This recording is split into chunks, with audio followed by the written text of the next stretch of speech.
કે જીવનમાં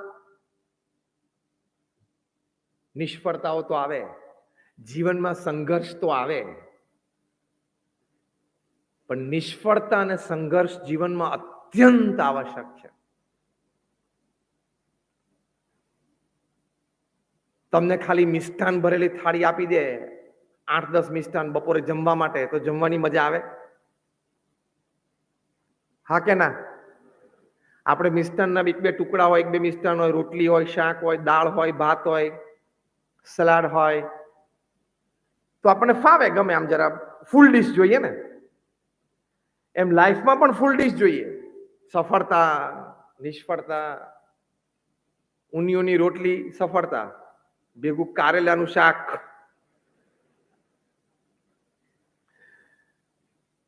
તો ટેસ્ટી, તો ફૂલ ડીશ. એટલે પ્રતિકૂળ સંજોગોમાં સકારાત્મક રહેવું. સ્ટીફન કોવીએ પોતે જે પુસ્તક લખ્યું છે 7 habits of highly effective people, 3000 સફળ બિઝનેસમેનને મળીને એમની દિનચર્યા, એમની આદતો, એમના વિચારો, એમના અભિગમો, એમના બિઝનેસ ડિસિઝન્સ બહુ નજીકથી જોયા, જાણ્યા, એમને ઇન્ટરવ્યુ લીધા. એવી જ રીતે નિષ્ફળ લોકોને પણ મળ્યા, જાણ્યા, જોયા. એમાંથી એમણે આ પુસ્તક લખ્યું છે, જે મેનેજમેન્ટની દ્રષ્ટિએ સૌથી મોટું પુસ્તક, સૌથી પ્રસિદ્ધ પુસ્તક છે. લગભગ દુનિયાની 28 ભાષામાંનું ભાષાંતર થયું છે. અને ફોર્ચ્યુન 500 કંપનીઝમાં ટોપ ક્લાસ એક્ઝિક્યુટિવ્સમાં 90% એક્ઝિક્યુટિવ્સે આ બુકનો કોઈક કોર્સ કરેલો છે. કાં તો 2-3 કલાકનો કોઈ કોર્સ હોય, કાં તો એક દિવસનો. બધા ક્રેશ કોર્સીસ આવે ને યુનિવર્સિટીમાં, કોઈ અઠવાડિયાનો કરે, કોઈ 6 મહિનાનો કરેલો છે. એ સ્ટીફન કોવીએ એમના પુસ્તકમાં આટલી અતિ સફળ વ્યક્તિઓની જીવનમાં 7 આદતો, એમાં પહેલી જ આદત લખી છે કે સફળ વ્યક્તિઓને હું મળ્યો દુનિયાના બધા જ દેશોમાં ફરીને, એ લોકોમાં પહેલી આદત હતી પ્રોએક્ટિવિટી. એટલે શું? પ્રતિકૂળ પરિસ્થિતિમાં સાનુકૂળ પ્રતિભાવ. બોલવા, ચાલવા, ઉઠવા, બેસવામાં, વિચારમાં, વર્તનમાં સાનુકૂળ પ્રતિભાવ. જરાય ડિસ્ટર્બ નહીં થવાનું, જરાય બે બાકડા નહીં થવાનું, જરાય આમ હરી જવાનું નહીં. સ્થિરતા રાખવાની, ગંભીરતા રાખવાની, ખમી લેવાનું, ઉભા રહી જવાનું, હસી પણ લેવાનું, આનંદ પણ કરી લેવાનો. ભલે બેક ઓફ ધ માઇન્ડ મોટા ઇશ્યુઝ ચાલતા હોય લાઈફના, ધેટ ઇઝ લાઈફ. પ્રતિકૂળ પરિસ્થિતિમાં સાનુકૂળ પ્રતિભાવ, this is your biggest asset. આ તમારી સૌથી મોટી મૂડી છે. મેં કહ્યું એમ, બીજી બધી મૂડી આગે પાછી થઈ જશે, એની વચ્ચે તમારી પાસે પોતાની માલિકીની એક જ મૂડી રહેશે. તો એ વખતે તમે ડિસ્ટર્બ ન થાવ તો ફરી વખત કરિયર બની શકે છે. અને એ વખતે તમે ડિસ્ટર્બ થઈ જાઓ તો you loose your self, you loose your career, you loose your family, you loose everything in life. જીવનમાં બધું જ તમે ખોઈ બેસો. ભારતને 2 સચિન તેંડુલકર મળવાના હતા. એની એક સરસ કહાની હું તમને કહું. સચિન તેંડુલકર એમની અર્લી ટીન્સમાં એમના કોચ રમાકાંત અચરેકર પાસે ટ્રેન થતા હતા. ત્યારે એમની સાથે એક બીજો યુવાન હતો, એનું નામ અનિલ ગુરવ. રમાકાંત અચરેકર કહેતા કે સચિન ભારત માટે ચોક્કસ રમશે ભવિષ્યમાં, પણ એના પહેલા અનિલ ગુરવ ભારત માટે રમશે. આ પહેલી ક્રેડિટ હતી એના નામે.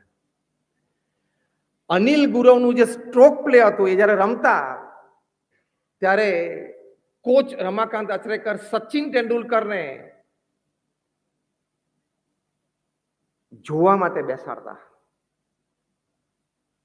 કે તું આનું સ્ટ્રોક પ્લે જો, આના સિલેક્શન ઓફ શોટ્સ જો, તું આનું ફૂટવર્ક તું જો, હું તને જે શીખવાડું છું ને પ્રેક્ટિકલી હું તને આ દેખાડું છું.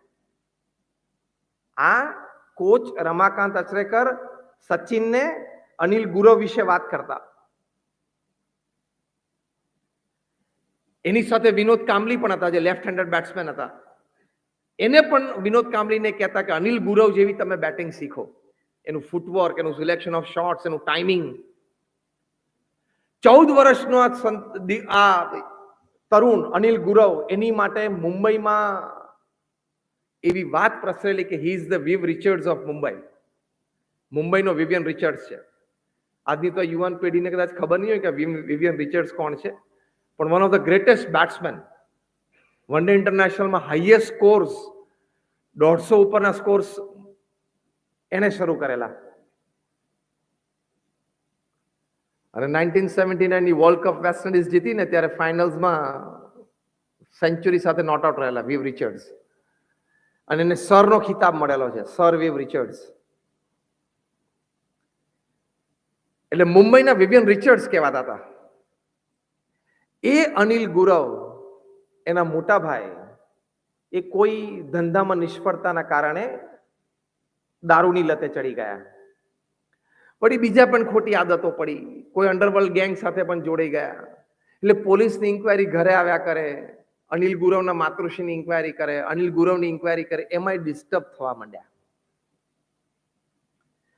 અમુક વખતે પ્રેક્ટિસ સેશનમાં ન જઈ શકે, અને કદાચ કોઈક મેચ વખતે પણ કોચ રમાકાંત અચરેકરને દેખાવા માંડે કે એના ચહેરા ઉપર એના ઘરની બધી વાતો, જે ઘરનું ટેન્શન છે એ દેખાય કરે છે, એટલે પછી એ ક્યાંક ઓછા રનમાં આઉટ થઈ જાય અને ડિપ્રેશનમાં રહે.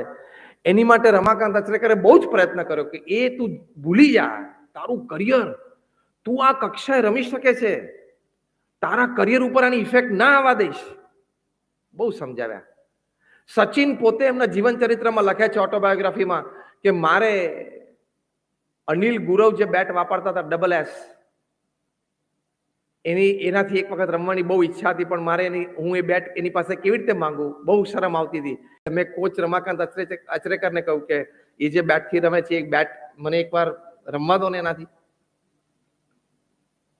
ત્યારે રમાકાંત અચરેકરે કીધું તું સેન્ચુરી કરવાનો હોય મને પ્રોમિસ આપતો એ બેટ હું તને અપાવું. સચિને પ્રોમિસ આપીને અનિલ ગુરવના બેટથી, એવા સારા બેટથી સચિન એની જિંદગીમાં પહેલી વાર રમ્યા. એ અનિલ ગુરવના બેટથી રમ્યા અને હી સ્કોર્ડ અ સેન્ચુરી. આ તો જયારે એ લોકો જીખાનામાં એમાં રમતા હતા ત્યારની વાત છે. પણ આ ડોમેસ્ટિક પ્રોબ્લેમ એટલો બધો એના મનમાં આવ્યો.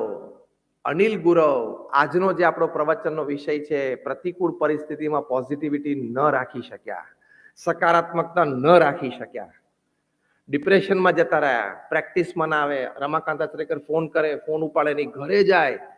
કારણ કે એક સાચા ગુરુ, એક સાચા કોચ, એક સાચા ટીચર તો એના શિષ્યોની ખૂબ ધ્યાન રાખે. એમાં આવો એક આગળ પડતો તેજસ્વી શિષ્ય હોય એની તો પોતાના શરીરની જેમ માવજત કરે. પણ he could not lift Anil Gurav spirit. એ અનિલ ગુરવ પછી ક્રિકેટમાં આવતો બંધ થઈ ગયો, કારણ કે એના મોટા ભાઈની ઇન્કવાયરી પોલીસ વારે વારે ઘરે કરતી. અનિલ ગુરવને પણ પોલીસ સ્ટેશને બોલાવે ઇન્કવાયરી માટે. અને પછી હાથમાંથી ક્રિકેટની એ જે નિક ઓફ ધ ગેમ કહેવાય ને, જે કળા, એ કળા ઘણી ઓછી થઈ ગઈ. એ પોતે પણ દારૂની લતે ચડી ગયો.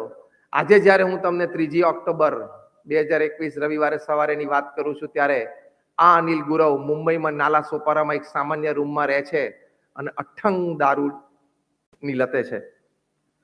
ક્યાં સચિન તેંડુલકર પહોંચી ગયા, 100 ઇન્ટરનેશનલ ટન્સ. એના કોચ કહેતા કે સચિન કરતા પહેલા ભારત માટે અનિલ ગુરવ રમશે.